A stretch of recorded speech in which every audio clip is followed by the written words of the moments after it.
શ્રી સ્વામિનારાયણ મંદિર વડતાલ સંસ્થા જંબુસરનો 15મા વાર્ષિક ઉત્સવનું સમાપન કરાયું. જંબુસર ગણેશચોક વિસ્તારમાં આવેલ વડતાલ સંસ્થા શ્રી સ્વામિનારાયણ મંદિર, જ્યાં નંદ સંતોની પાવન ચરણોથી પવિત્ર ભૂમિ ઉપર શ્રી હરિકૃષ્ણ મહારાજ, શ્રી કષ્ટભંજન દેવ અને શ્રી વિઘ્નવિનાયક દેવનું મંદિર આવેલ છે.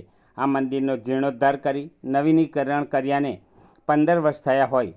પંચદશાબ્દી 15મો વાર્ષિક પાટોત્સવની રંગેચંગે ધાર્મિક વિધિ અનુસાર ત્રિદિવસીય ઉજવણીનું સુંદર આયોજન ટ્રસ્ટી મંડળ દ્વારા કરવામાં આવેલ, જે અંતર્ગત પોથીયાત્રા, અભિષેક, હોમાત્મક મહાપૂજા, અન્નકૂટ ઉત્સવ સહિત રામ શ્યામ ઘનશ્યામ કથા વ્યાસપીઠ પરથી વક્તા પૂજ્ય કેશવપ્રિયદાસજીએ સુમધુર કંઠે ભક્તજનોને રસપાન કરાવ્યું હતું. ઘનશ્યામ કથાના સમાપન પ્રસંગે જણાવ્યું હતું કે ભગવાનનો મહિમા હોવો જોઈએ, થોડું હોય તો અનંત ઘણું મળે છે. આજ ઘડી આનંદની હેલી ભજન દ્વારા શ્રોતાજનોને વિસ્તૃત માહિતી સાથે સમજ આપી હતી. તપ, ધ્યાન, યોગ, જાપ નથી કર્યા તોય ભગવાન સ્વામિનારાયણ આપણને મળ્યા છે. આ પ્રગટનો સંપ્રદાય છે.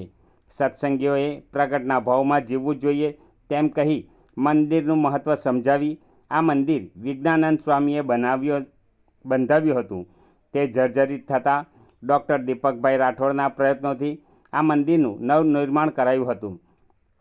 ભગવાનના મંદિર, મૂર્તિઓનો અલૌકિક મહિમા અને ભક્તને ભગવાન મળે તેનો અલૌકિક મહિમા છે તેમ કહી સાંકરી ગામનો પ્રસંગ વર્ણવ્યો હતો.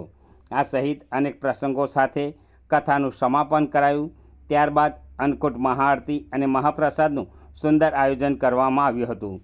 મહોત્સવ સમાપન પ્રસંગે પૂજ્ય ભક્તિ સ્વરૂપદાસજી, અગ્રણીઓ ડૉક્ટર દીપકભાઈ રાઠોડ, દિલીપભાઈ પટેલ, મનોજભાઈ પટેલ, હેતલભાઈ પટેલ, અશોકભાઈ ચોકસી, યોગેશભાઈ પુરાણી, અમિતભાઈ પટેલ, આમોદ સત્સંગ મંડળ, સારોદ કોઠાડી, કાળુભા, મનીષભાઈ, પ્રમોદભાઈ સહિત મોટી સંખ્યામાં ભાઈ બહેનો હાજર રહ્યા હતા.